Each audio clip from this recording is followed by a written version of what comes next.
Hey everyone, and welcome back to Creating Appealing Characters. This is week 5. This week, sculpting the hands and the feet. So by now, everyone has put in some time sculpting up their character's body and their character's face. And so all that stuff I'm sure is looking perfect and great, and we're ready to move on to some other parts of the body, specifically the hands and feet.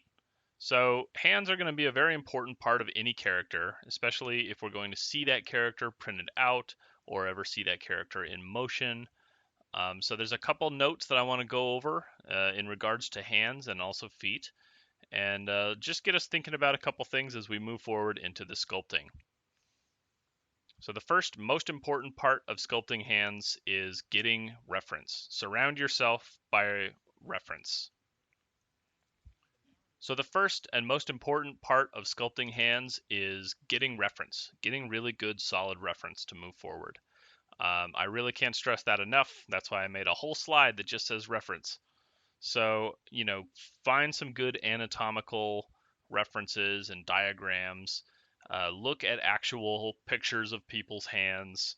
And of course, obviously take into consideration the concept's hands that you're working from because there's just millions of different combinations of things that go into making a hand. So it's kind of hard to predict them all here.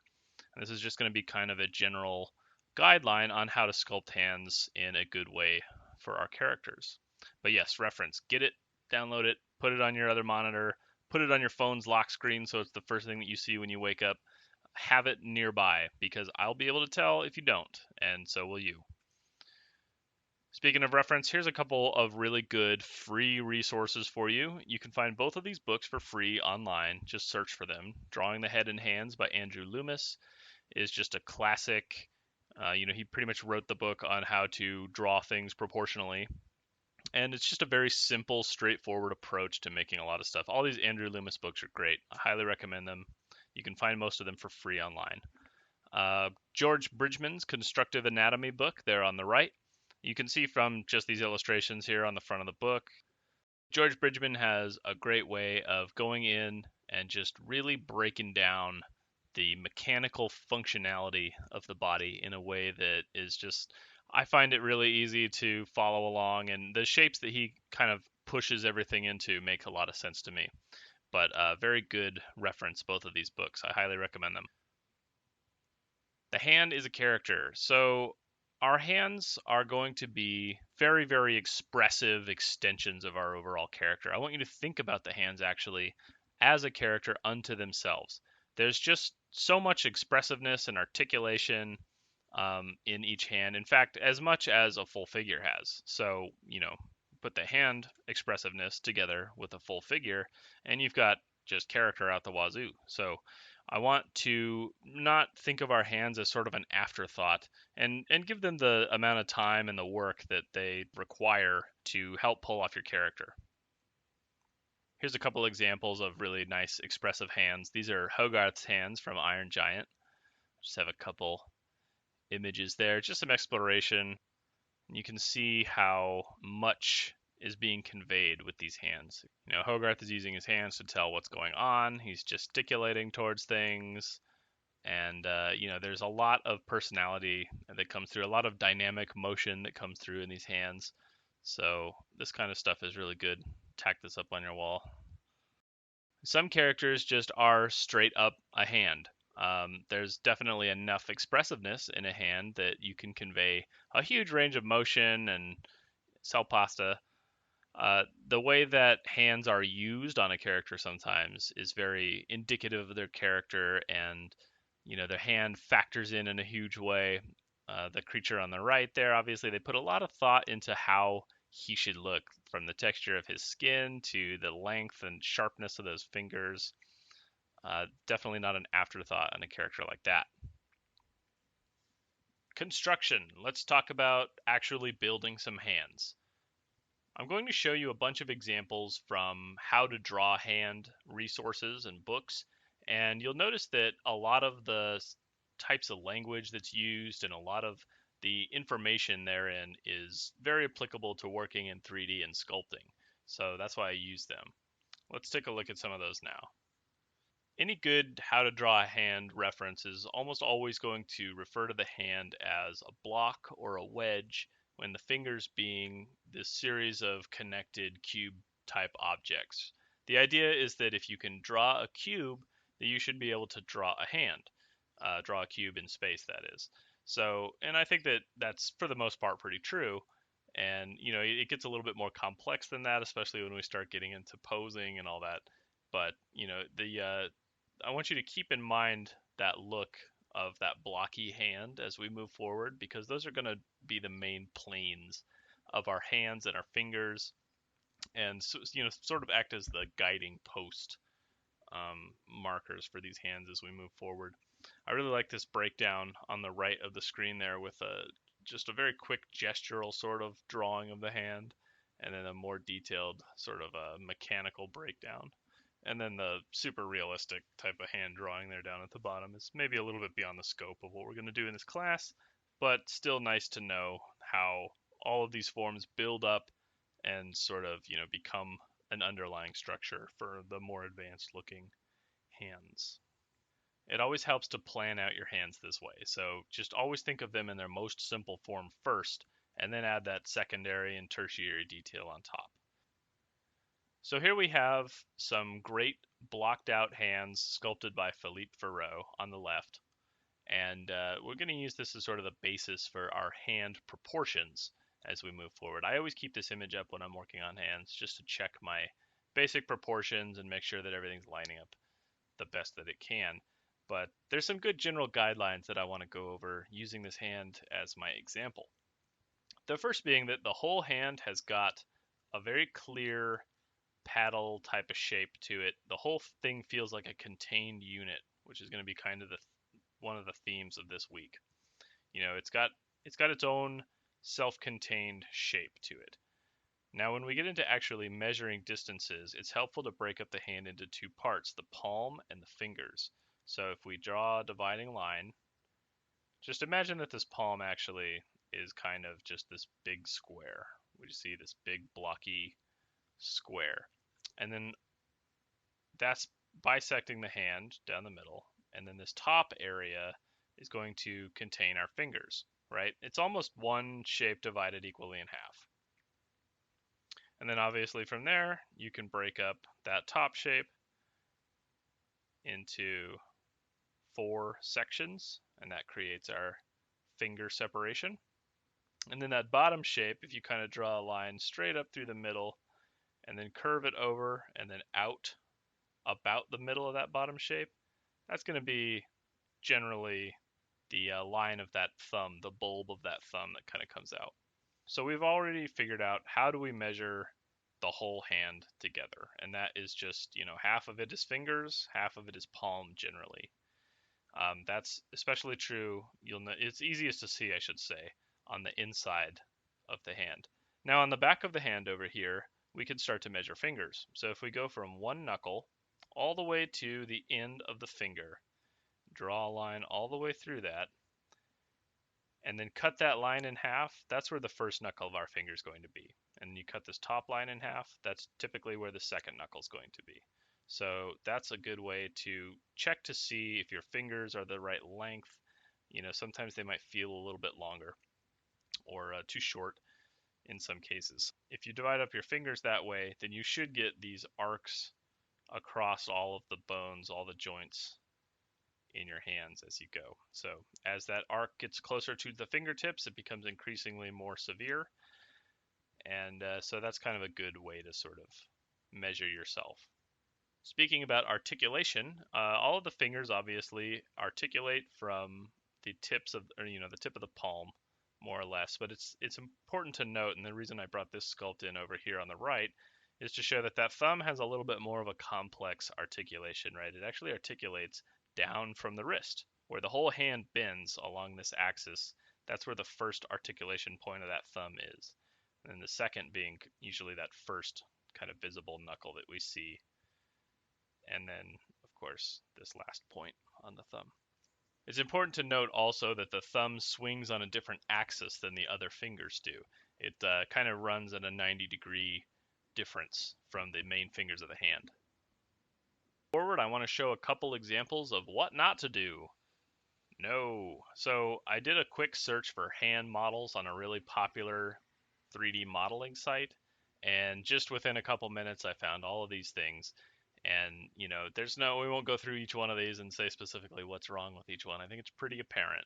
But the point here being that if you don't use reference and you're not measuring things out and comparing your work to real life, then your hand is going to look strange for a variety of different reasons. So in this class, I don't want to see any like weird cottage cheese palms. I don't want to see inflated glove look. I don't want to see hands that have no detail in the palm at all and the fingers are totally detailed out. Nothing that looks like a glove that's just totally deflated and like down on the bottom left that's getting very very blocky because there's no variation in the sharpness of the edges or anything like that. And those fingernails feel very pasted on. So just look at your concept first and foremost, and then fall back on some of that anatomical reference that I know you've been saving up for this class, and use it because it'll come in handy. It'll tell you what to do. Here's some really great hand examples from Norman LeMay. This is from his website, 100 Tuesday Tips, or grizzandnorm.com. And I really like the way that Norm breaks down the way that hands work, the action of the hands, and some tips on how to simplify drawing them. And all this stuff is very applicable to 3D. In fact, I find that anytime you're looking for probably like the clearest way to communicate something in 3D is look at a story artist or someone who draws comics or some sort of sequential art, because these guys are masters of simplifying things and bringing it into, just a very easy to understand shape language for everybody. So yeah, just running through these real quick. I like how Norm points out treating that whole thumb as its own unit and just kind of moving that thing around independent of the fingers, paying close attention to those articulation points. Remember, the thumb articulates from the wrist and then from two other spots along the way. So you kind of get this thumb. I'd say more like that. All right. One other good note from this is the treatment of planing out the fingers. I really like just following along here. He's got one simple plane on the top of the finger and then rounded shape on the bottom, so that from the front that kind of has this flat on the top, rounded on the bottom look to it. And if you don't have any information for your hands for your concept, start there and then add detail as needed. It's also important to note that the hand is an extension of the arm and therefore the pose and the character in general. So the hand always has its own line of action as well, and it should be treated as such. If your hand has its own kind of separate thing going on, especially when we get into posing, and we will talk about this a little bit more, then it can feel disconnected or tacked onto the whole body. And that's definitely not what we want. Hands are very, very powerful tools for indicating and for gesturing, and we want to keep them as such. One really important thing that Norm talks about here is grouping fingers, so that you're not always just constantly, doing this with every hand, where you've just got 5 fingers that are doing pretty much like outstretched all the time, or usually you tend to gesture the most with your thumb and your pointer finger, your index finger. So what do you do with these other guys over here? Well, typically the best thing to do is to group them together in some way. So if I just group all 3 of them, we're doing something like that. This just simplifies the hand overall, and it's a good way to kind of treat it.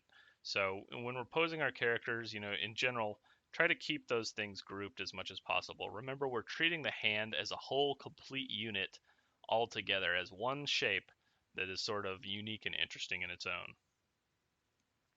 Here's a really great hand sheet from Bruce Timm. I think this was for the animated series of Batman, but I really just like the way that he goes in here and breaks down. He's keeping all of our shape language terminology alive in here. We've got tapered shapes, where this is going from wide to small all the way through. We've got, a lot of straights versus curves on all this stuff, but I really like the way he'll, like for example on this fist, get rid of the stair stepping in favor of just a really smooth overall shape. And we get that taper along that plane of the knuckles there. So this is another good piece of art that I like to keep up when I'm working. Even if I'm not specifically working on a character that has hands as simple as this, there's a lot of really good strength and simplicity type of notes that you can pick up from looking at stuff like this, especially from someone like Bruce Timm, who really knows, how to communicate this type of thing. Let's jump back to Flynn. So this is another great, Flynn's got a little bit more anatomical detail, but I really like the way they handle sort of the meatiness of his arms and his hands. Again, a lot of really nice straight versus curve. I like this sort of compression shapes that they're getting as this hand squashes down. What happens to the meat of that hand? It kind of gets pushed up, and we get this bulb on the outside of the finger there. You can see that in a lot of these drawings. And once again, these are all being treated as one kind of solid shape. Like, just look at the silhouette of this hand. It's very easy to read. Can you imagine, if I undo that real quick, can you imagine if, he had decided to stick this pinky off the side? It would kind of create, it would definitely create a sense of like what is going on with this hand pose. It's very hard to read all of a sudden. So I just really like how self-contained these hands look. It's another good reference that I like to keep up. Talk about range of motion in the hand. Let's get into some dynamic hands now. Hands have a huge range of motion, obviously. There's lots of articulation points in there. And, so this is like a fully flexed hand, and those fingers start to bend backward at a certain point. And, there's just really a long ways that it can go. Here we've got the hand closed, obviously, the fist. There's, the compressing and expanding of the hand is very important, being able to show how those masses shift around, how those fingers are going to come together. Go back to that last slide just real quick. Typically, when a hand's fingers closes, they don't just go straight up and down like this. They have a tendency to go inwards towards the center point. So all of this stuff is going to close inward. And that's why when we get to a fist, all of these fingers seem to be pointing, kind of on an inward direction because they're all curling in towards the center of the palm. So keep that in mind too. Not everything is just straight up and down. These kinds of sheets also are great for just doing some practice. Bust out a piece of paper and just try to copy some of these hand poses if you get a chance. It's, it sounds like kind of tedious work and not as fun and exciting as jumping into ZBrush and sculpting, but man, you can learn so much from trying to draw volumetric shapes that are complex like a hand, and it'll definitely feed back into your 3D work at some point down the road. Let's look at some actual 3D hands now. Kind of going back to Bruce Timm territory. This is a really, really nice, in my opinion, Harley Quinn sculpt that I have. So I took some photos of this real quick to show not only two really nice hands, but two kind of different hands on the same figure, which I thought was interesting. And I was thinking about why they chose to do this. And so on the left here, we've got this hand with very sort of spiky fingers. Check out that finger grouping. You see that they've grouped the two fingers in the middle. It makes this whole hand much more easy to read. But those fingers come down to a very nice taper. It's a very simple shape. And then over here on the right, we have a hand that's being much more utilized, right? It's got to hold something. All those fingers are kind of cocked at different angles and directions. So that, keeping these fingers at different angles keeps this hand very interesting. But then one really cool thing is they've gone through and just squared off the back of the hand. There's just a plane on the back and then a plane over here on the side. And all of that is just bent nicely up into that arm, or it's implied underneath this poofy thing. But yeah, two totally different hands actually, but the actual amount of detail and the sharpness of them comes into play depending on what the hand is doing. Another nice example of sculpture at work here is this Kent Melton sculpted Fred Moore girl, is what it's called. And, you can see there's this really nice direction change in the form right here at the wrist, where there's a very readable but soft break in that wrist. And you can see it kind of breaks. Not only is the wrist bending a little bit, but it's also kind of changing the direction of that hand, which just keeps things interesting. So not everything is straight up and down. And even though all of these fingers are kind of splayed at the same interval, they're all spaced pretty evenly apart, you can see from the side view over here that there's enough visually different directions happening in those fingers that it still keeps everything interesting and not stagnant. So just really good example of how this whole form is one continuous sweep all the way down the arm with interesting breaks in the directionality as we go. Variation. So it's, there's a lot of students in this class and everyone's going to be choosing a different type of design. So it's really hard to predict the needs of every single character's hands because they're all going to be so varied and unique. But that's why we talk about these general sort of approaches to measuring things out and being able to determine, the proportions of your character's hand based on some general set of rules. So you're not just totally in the dark. But, the more you sculpt hands, the more you'll sort of get a good feel for how they should look and how they might be different on different characters. It becomes kind of second nature. Here's a bunch of cool Milt Kahl Disney style hands. I think all of these are kind of from Sword in the Stone, if I'm not mistaken.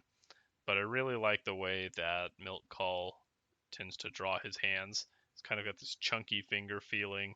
One of the most important takeaways here is as he draws a finger, the backside of the finger is always these straighter sort of planes, these very defined uh, breaks in these lines. And then the inside of that finger is going to have more curvature to it. It's going to be our softer part typically.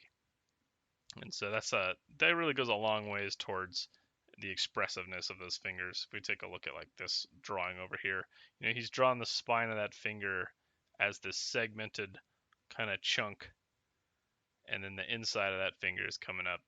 It's just one simple solid line all the way through. He's got that, line to indicate where the knuckles are, and then the only other real indication of the planarity of the top of this finger is how wide he draws that fingernail.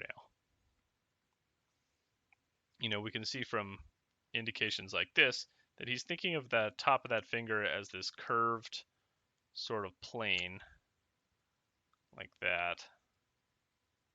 And then we've got a rounded underside. This is like the cross section of that finger. If I were to just draw that dead on, we get something like this. So we're not getting fingers that are complete circles, and we're not getting fingers that are complete squares all the way through. Here's some Rafiki hands. This is a great example of how the hand becomes an extension of the arm and really, goes a long way towards being very gestural. That whole unit is working together as one to get what he's saying across. And there's just lots of nice long sweeps of curves going all the way down the arm and then all the way through into the fingers. And another kind of cool thing that happens, especially in animation, is his fingers get longer or wider depending on the emphasis. If you look at that finger compared to this finger, he's sweeping this hand across this way and then pointing, and so that finger gains some actual mass and weight to it to overemphasize what he's actually trying to emote. There's some baby hands that I found. That's a really fun exploration here of just kind of different looking hands. If you get a chance to draw some baby hands, you should definitely try it. They're very fun. And, that's just cool because we're seeing a lot of that structure disappears underneath the just layers and layers of fat and mass on top of that hand.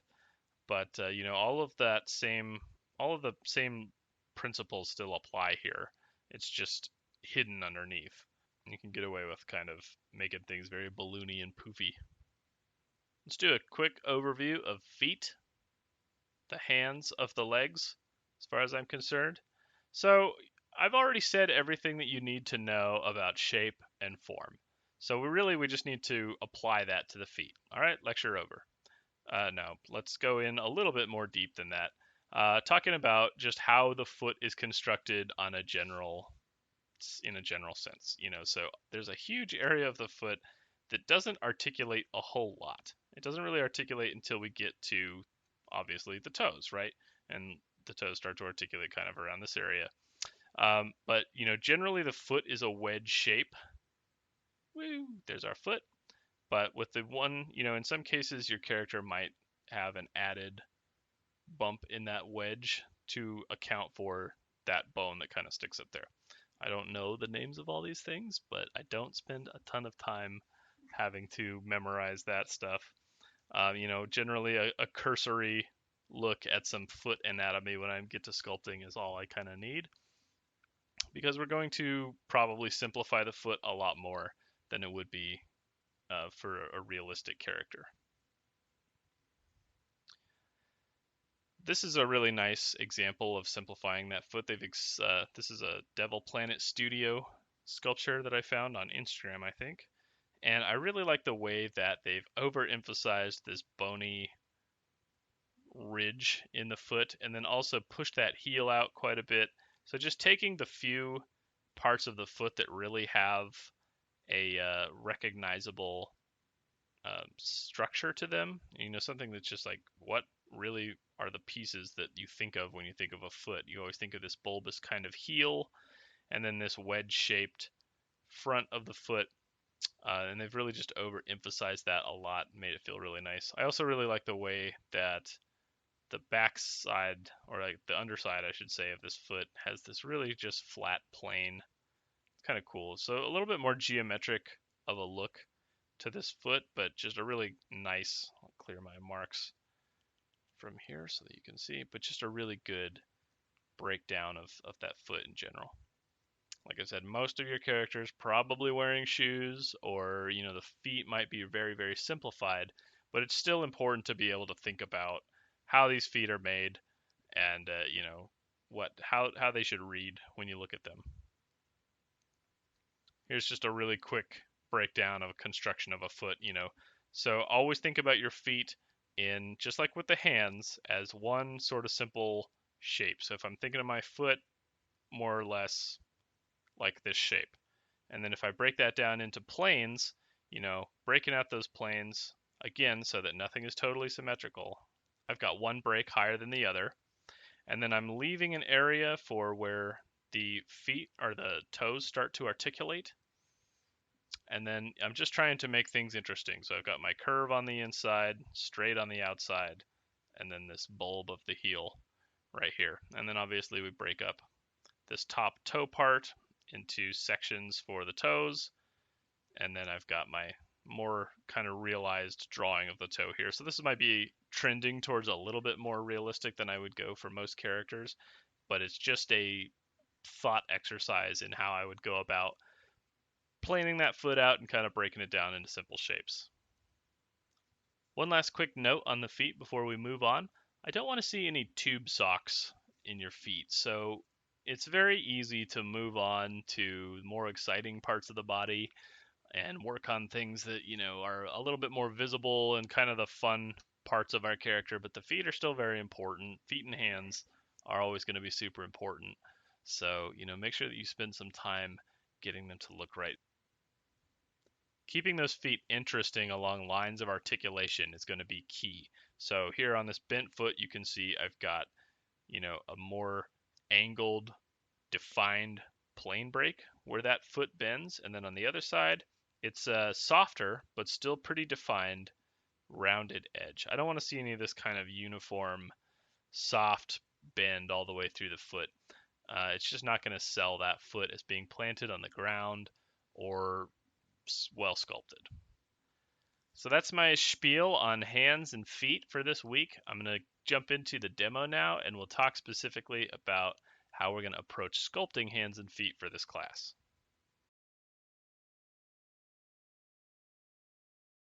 So here we are back in ZBrush, and we're ready to get working on our hand. So you'll remember from the previous weeks when I blocked in my whole body, I ended up using a hand that I already had.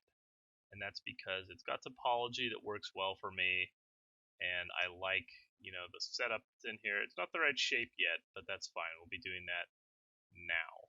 So there's obviously lots of different ways to approach doing a hand. You can start with good existing topology, or you can sculpt it up from scratch if you like, do a Dynamesh process like we already showed. It doesn't really matter how you get to this hand. But what I want you to do is skip any unnecessary work if you don't have to do it.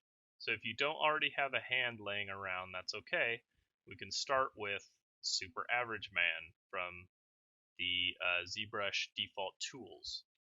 And that you can find just if you hit the comma button, you'll bring up this light box here.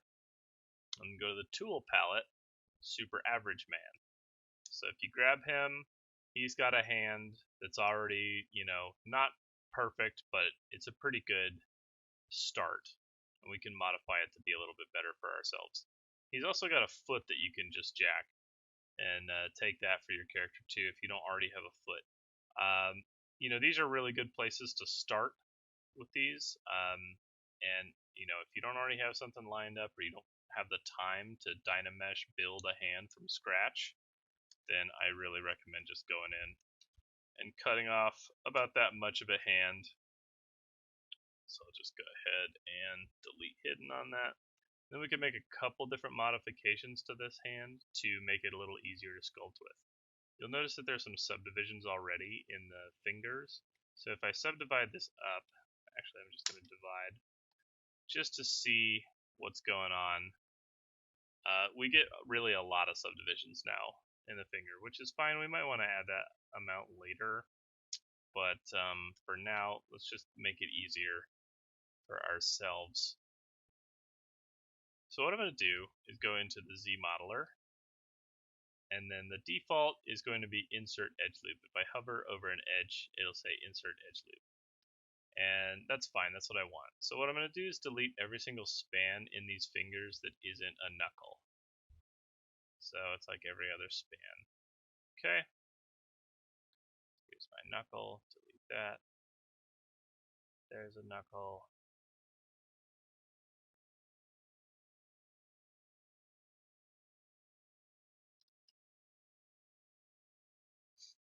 Alright, something like that. I'll do the same thing on the thumb. Actually, the thumb I'll just leave. So now if I do a divide on this, show you the wireframe, you'll see that it's much, much more simple. And this is actually going to be my new base. I want to start from about this resolution because we're going to be sculpting. And so, now if I've got this resolution, I can delete lower subdivisions because I'm going to go back in here with ZRemesher now and add those holding spans to my knuckles. So BZM for ZRemesher. I'm going to add 2 spans on either side of each knuckle. Okay, whoops. Like that. So each knuckle is going to be 2 spans. And then there'll be 1 span in the middle of the finger. And then we'll get 2 more spans. And then another span and then the nail. Looks like I forgot to delete a span. So just clean that up to the level that you want. Maybe slide some stuff around.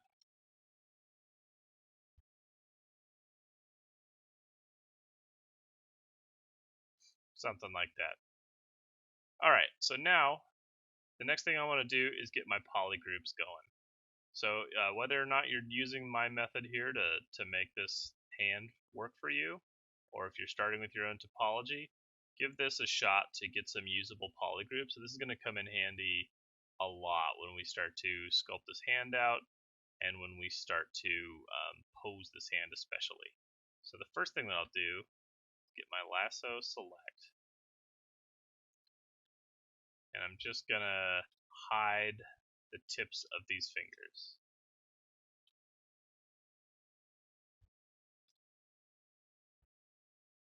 invert my selection, and then grow these all the way down to the hand base right there, so where they're still separate objects. And then I'm going to polygroup all. So I've got different polygroups. Shrink my selection down, polygroup all, shrink, shrink for a knuckle, polygroup, shrink, shrink, polygroup, shrink, shrink, polygroup. So now what I've got is all of my knuckle spans here are a separate polygroup, and then all of the finger spans in between are separate. This allows for really easy topological masking, or if I want to just work on this part or just work on this part, it's really quick and easy now to grab these individual pieces. And you can polygroup out these nails a little bit too if you want to. One thing I might do is go ahead and add another span inside of these nails just to give us some, enough topology that we can work with an embedded nail. Alright, so with that we're ready to get started sculpting on our hand. Alright, now we're back over to my hand, and I did the same kind of polygrouping that I did on the demo guy hand. There's a couple of differences in topology that I'll talk about just real quick so that you can understand my reasoning. First is that I took out the fingernails for this character because I don't need them. She's going to be wearing gloves, so I don't need to have that extra detail. I don't even want to deal with it. The next is that all of my fingers have got a couple extra spans in the middle parts between the knuckles, and that's just for more control over the shape. I'm probably going to sculpt the hand low res so that it subdivides, easily, and I'm not relying too much on sculptural detail for holding edges. That's just my personal preference, especially because I know that I'm going to want to go in here and be able to tweak the angle of fingers and stuff like that. So, the lower res I can keep it, the more control I'll have. That's just the way that I like to work for hands specifically. And that's about it. So I'm going to kind of do some overall proportion work on this hand, and then I'm going to go in and do one finger, and then from there we can, break that finger off and duplicate it over to these other ones so that we're not sculpting the same finger over and over. You certainly can do that if you want to.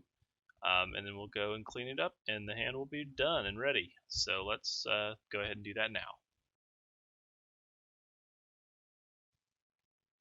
Alright, so just like before, I've created a new spotlight set of references here that I can use.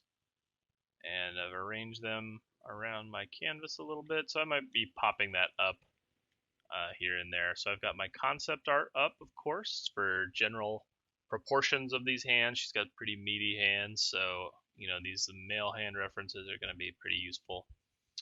And yeah, so have that reference ready to go whenever you need it. Right, move this down, scale it up. Nice. So now I've got all that stuff in here. All right, so just to get started here, I'm going to start just pushing stuff around, and we'll go from there. Push that thumb out some. So overall width. This hand is feeling a little narrow. So remember that wedge shape. The hand is going to be slightly thicker towards the base of the hand, especially over here with this thumb bulb. All of these fingers are going to be a little wider too. Kind of do the thumb. Thinking about whether or not I need to square off the edges of these fingers some. Ideally, I'm not going to sculpt a hand that goes inside the glove and then the glove on top of that. Got to think about what the final result will be, and don't overextend yourself doing work that isn't going to be seen or isn't going to pay off in some way.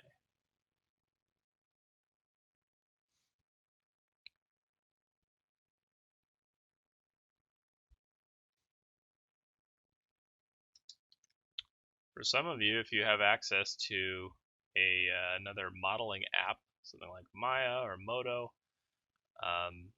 it might be quicker to do some of these hand edits in a program like that. Sometimes I feel like the brush interface in ZBrush can be slow, for if you're trying to do, pretty low res polygon detailing, but I kind of also like the way that it feels, so I tend to work in ZBrush as much as I can. So one of the benefits of keeping your hand low res is you can just jump into this smooth preview here to kind of check how everything's looking. I'm liking that level of rounding off on these fingers. Everyone's characters are going to be very different, so some characters are going to have really rounded off fingers. Some characters will have really squared off fingers, and some characters will have fingers that just really taper down elegantly to a point. So, adjust accordingly. Your results will be different than mine. And I'm feeling like that hand or this thumb is really sticking out a lot.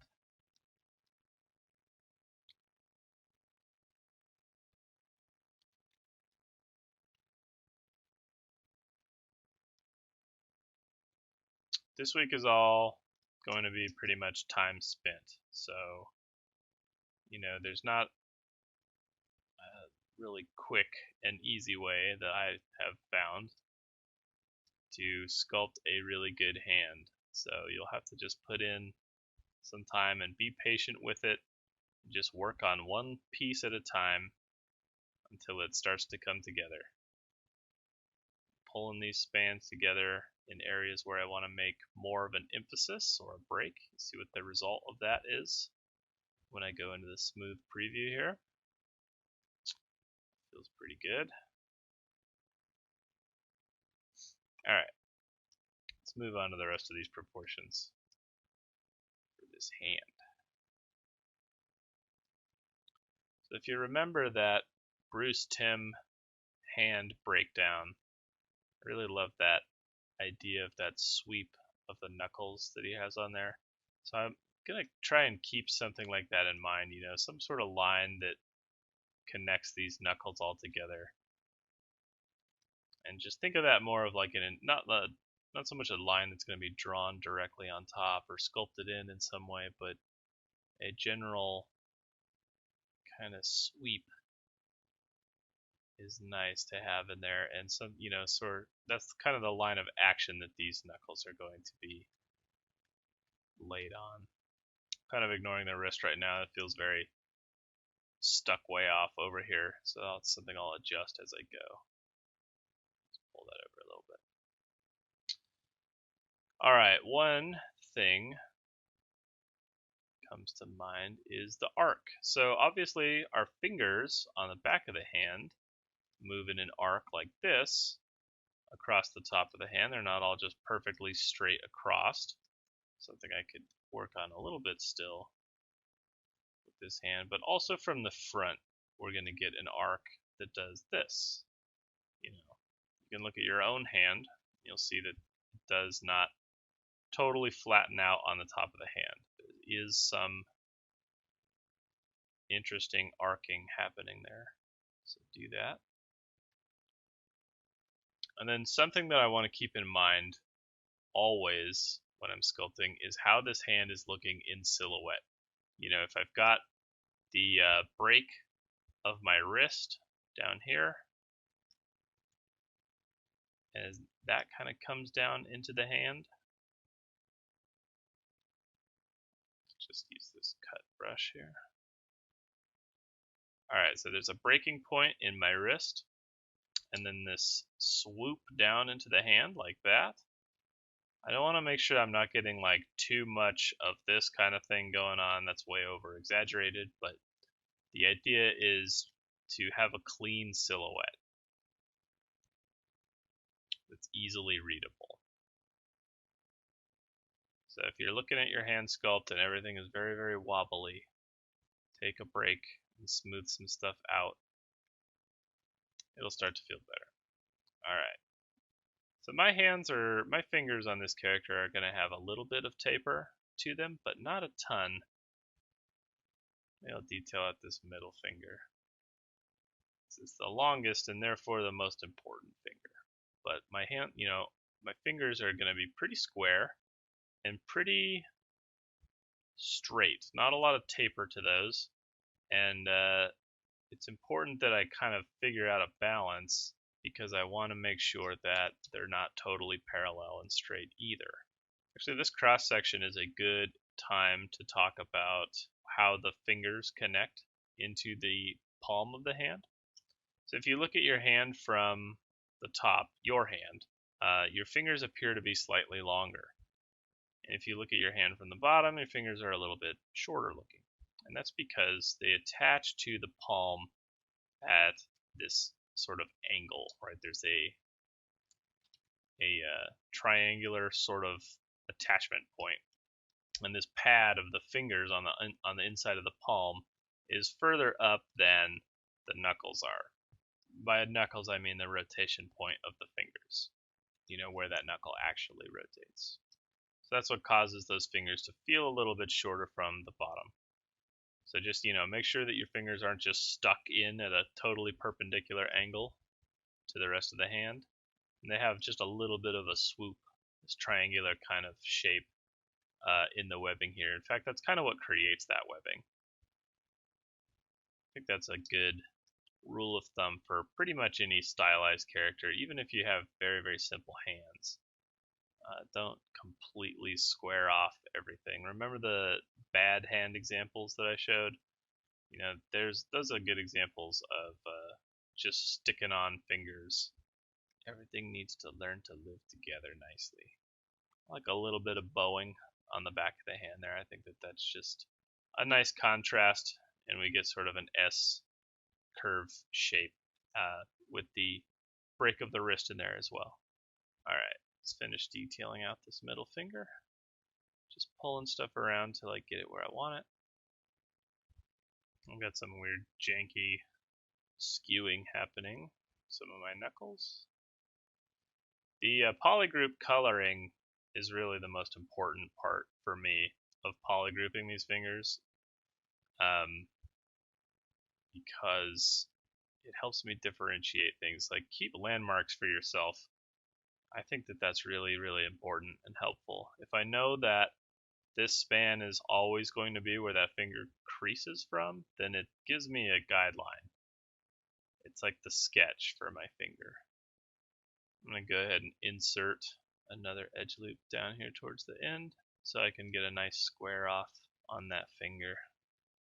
Alright, so just like our knuckles all have an arc to them and an interesting look, it's not just flat, our fingers should be the same. So these fingers, typically your fingers are going to be a little bit flatter on the top and then rounded on the bottom side of those fingers. And if you remember those Milt Kahl hand explorations that I showed, he always had very straight planes on the back of the hand going to each knuckle, right? So here's a really strong flat plane, back of his hand, goes to this knuckle, and then another straight line that goes to this knuckle, and then we might go straight or maybe vary it up a little bit on this last part of this digit. Let's see what that looks like. Right, so really readable straight lines on the back of that hand. Be careful not to make it look too skeletal. If you really have kind of too much curvature happening between these knuckles, it starts to look kind of skeletal and weird.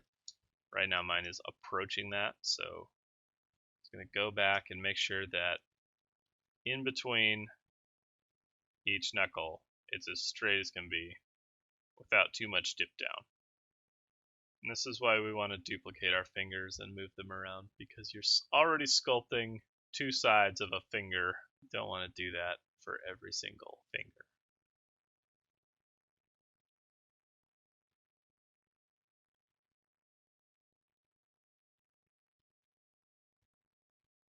Alright, so that feels pretty good. What's happening on the back of that finger. And then if you'll also remember from that same set of drawings, those Milt Kahl hand explorations, very straight on the backs of the fingers, and then kind of tapered, not tapered, but softened on the insides of the fingers. So I might get a little bit of a heavier weight down here towards the end of the finger, and then just sculpting this whole length of the finger to have a nice simple curve, or interesting curve, but the whole bottom of this is devoid of those faceting breaks that the top of the finger has.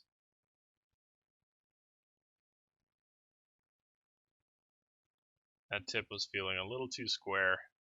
Just push those points apart.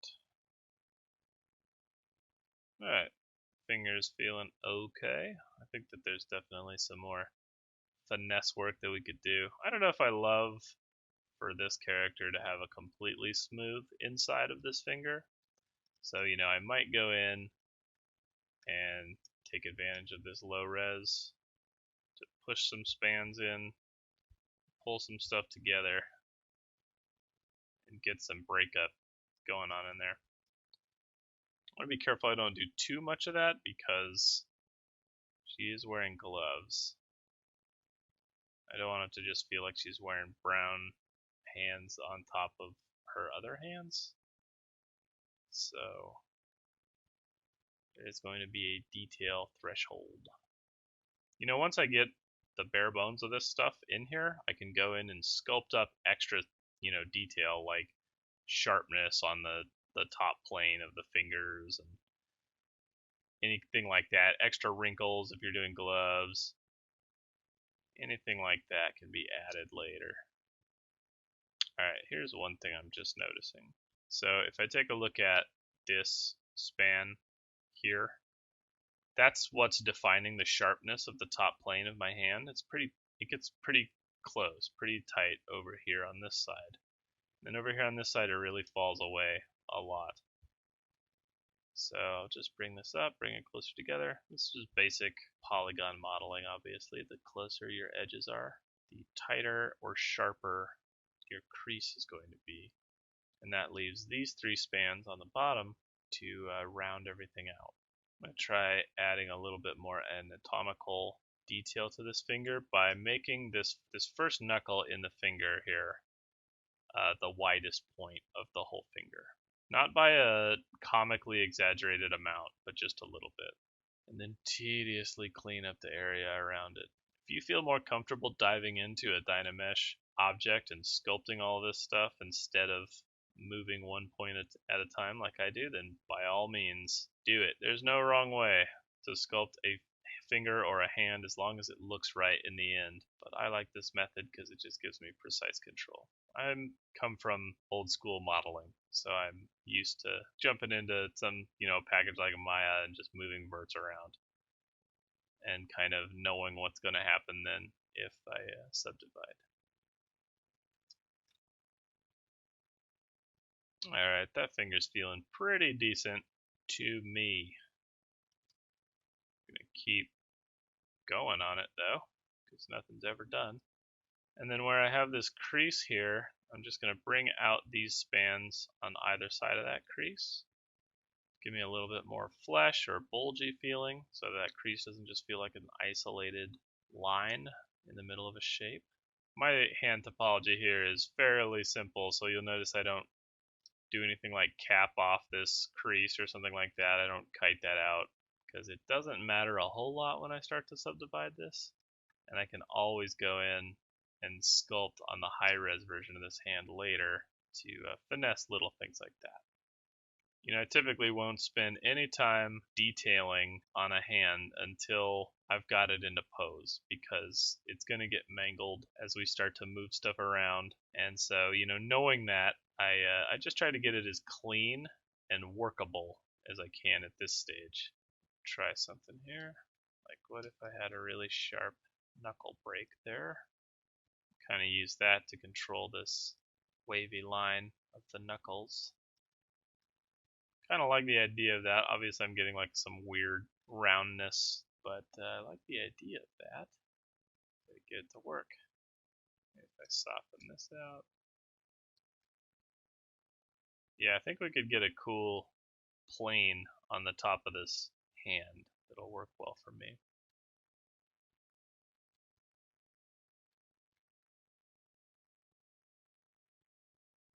Yeah, so maybe these edge loops on these knuckles weren't the best idea for this type of hand. The idea was to get, some versatile knuckles, but kind of fighting them a little bit here, and then just flattening and finessing this silhouette again. So it doesn't look like my character has these huge arthritic knuckles. Alright. So remember those default lines that are in almost every hand? I went ahead and built in one of those right here. I guess two, really, if you count this thumb line. Then we've got this line that's in almost every hand, and then we've got this other line that comes across like that. So we're going to go a little bit more simple than that, not even that level of detail on this particular character. Alright, just finessing this junction point now a little bit, where the finger actually connects into the rest of the hand, both on top and bottom. And I'd say I've got a pretty decent finger that I can go with for now. I'll show you one thing real quick. If you do have a character that's not wearing gloves, which is probably most of you, duplicate this off, and let's take a look at possibly inserting a thumbnail. So if you don't already have topology for a thumbnail, you can add it by using the Z modeler. And I'm just going to alt click on these squares and then hover over a face and choose inset. My target is going to be polygon or polygroup island. And let's see, center and border, border only, or center only. Let's try insert region, center only. Okay, so that deletes the outside. So center and border. Yep, that's what we want. That's like a straight up extrude. I'm going to do that one more time, and then that should give me a good start. So let's push this stuff kind of into the shape of a fingernail. No, probably wouldn't have as squared off of a finger as I do. So now we're going to use this top plane as the nail that we actually see. We're going to need more topology here, but let's just work with what we got until we need to add it. So I'm going to push this side down, and that's going to be kind of our recessed part of our nail. And that's going to go from inside to outside. So you can see that's starting to take shape when I divide that a little bit. So now what we need is this overlap and undercut of this nail. And to do that, I'm just going to add another span. So go back to Z modeler, and I'm going to insert an edge loop right here. I'm also going to polygroup this so that I can easier see the thickness of this nail and the arc of it. So let's say that that's the edge of my nail. This point I'm going to drag underneath, as well as this point and this point. Probably getting the idea. So drag that underneath. And we're getting something that looks like a fingernail. And this is looking a little bit flat right here when I subdivide it. So if I pull that point out, maybe pull this point out, get that overlap.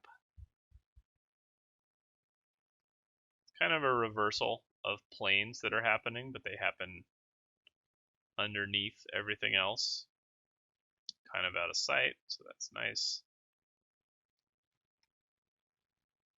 Yeah, so if I did the same thing over here that I already did here, it's going to start to look like a pretty decent fingernail, and I can shape that however I want, and it's just built into my hand, so that's how I would do fingernails on a character that has them. Alright, I'm going to throw that right in the garbage and go back to my glove hand here. So the next thing I'm going to do is copy this finger shape over to these other fingers. You can do that in ZBrush or in another program, and then we'll jump back and finish up this hand. Alright, here I am back in ZBrush. So I took my hand to another program, and I chopped off that middle finger and duplicated it around, and then just bridged it back into the hand, into the palm. So you'll see that I've got a couple areas in here where the spans are a little bit wonky and kind of stretched, and that's just because the polygons are stretching to fit where I placed the finger roughly in space. So now I've got, topology on my hand is working. I've got a finger that's close to the shape that I think I want to go with. And now all I have to do is just sculpt this up. So, now I'm just going to go around the hand and, try to define some planes that are important to me that I want to keep. So here's this arc of the knuckles. Maybe I'll go a little bit more complex than this sort of simple arc, but that's a good starting point. Keeping the arc of these knuckles arched a little bit like that, and not flat across. It's going to be important. I probably will go and maybe sharpen up the top planes of these fingers just a little bit to get a break there. It's important with hands to every once in a while just step back and take a look at how they are reading from far away. And putting in these heavier plane breaks is sometimes useful for that. There's a lot of characters that are going to have more simple hands, that aren't going to necessarily benefit from having these kinds of plane breaks in their hands, and that's fine. So, I mean, you're going to have to kind of use your best judgment to determine if this sort of thing will be useful for your character. So as I'm putting these kinds of breaks in, usually wherever there's a articulation point in the hand, so along these knuckles here, and then just the general sort of planes of the hand as I go. Also, as I work on the hand, you see I've got my subdivisions in here. Anytime I need to make a broad stroke change, I'll always go down to a lower subdivision and then start to shape, for instance, this finger. Maybe I want to do a little bit more complex or interesting of a shape. Start with a lower subdivision. And if you need to do things like scale up your hand or scale up a finger, like maybe this thumb needs a rotation, I'll do that on a lower subdivision level because it's easier to control fewer polygons, right? That's the whole point of having the subdivisions in the first place. All right, and then when I'm ready to add detail or continue sculpting, I'll go back up a couple subdivisions. Most of my sculpting is being done on subdivision level 2 for the hands, because that starts to give me a little bit of an idea of what this is going to look like smoothed, but I can still get a lot of work done on fewer polygons. And then just stepping up to higher subdivisions. All right, so now I'm going to go about just kind of shaping this hand and getting these fingers to feel like they all belong. All this stuff is feeling a little bit wonky right now and segmented on the fingers. So the goal is to get these fingers feeling very, just a little bit more kind of character and life to them. They feel a little bit like 3 marshmallows on a stick at the moment. So I'm going to just jump in and start sculpting. And eventually I'll end up with something like this. So this is going to be my final hand sculpt for this character for now, without getting into the pose that we'll be in, but just something that kind of fits the style of the character, I think, and is a good enough hand for now that I can pose this and not really have to worry too much about what the design is going to be like later. So I just want to go over some of the big things that I did on this hand in between now and when we last showed it, right before I kind of jumped in and did all my main sculpting here. So the first thing that you'll notice is I've decided on a very particular shape and flow to these fingers. All right, so I've got a, from the knuckle to the first digit, the first knuckle on that finger is, I've got this kind of an arc, like a sweep. And then I reverse that at the first digit, and I kind of ignore that second digit. It's implied with a little bit of a bend that's happening in that finger. So the goal of that arc is to get a finger that doesn't feel too segmented out. You remember that my previous hand was just feeling like a couple of marshmallows that were stacked on top of each other like this, which is fine for some characters maybe, but I wanted to get, the meatiness of this hand without losing all of the femininity of it and having some sort of grace to the hand. And I think that these fingers are going to look pretty good when they're clenched into like a fist or holding onto something. And then all this other stuff is going to kind of wrap a little more soft. All right, so just changing up the shape of fingers as they go along the length of them. And then the next thing that you'll probably want to include in your own hand is I thought about this hand as sort of one piece overall, a composition kind of by itself. And, it's not perfect, but one of the things I thought about was what does this look like in silhouette? And so as I rotate around this hand, I just want to make sure that I'm not getting any weird silhouettes from any one particular angle, that it's pretty readable. And all of my plane breaks, when I rotate around, we take a look at like this plane break, for example. If I rotate around to the side, when that plane break becomes part of this silhouette, I want to make sure that it reads really nicely. Okay, so like if I take a look at this knuckle line here, if I rotate that around to here, I want to just make sure that that line is reading fairly well and there's not a lot of bumpiness, going on. That every arc and every line break is very intentional, so I've got a break that goes along this side of the palm here, but it's faded out just a little bit. I didn't feel like it needed to be as sharp as this one that I've got going along the top of the hand. So just making little choices like that. I chose to really simplify the interior anatomy. So remember, we've got a main crease that kind of goes like this on almost every hand, another crease that kind of does this on every hand, and we've got the bulb of the thumb there. So now I've just included the thumb and then this sort of interior palm shape that helps just, solidify this as a hand. I haven't included any fingernails on this character because she's going to be wearing gloves, so it's just kind of redundant to sculpt that. But we covered that in the last little section there.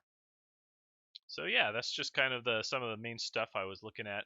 A couple things about articulation in the hand.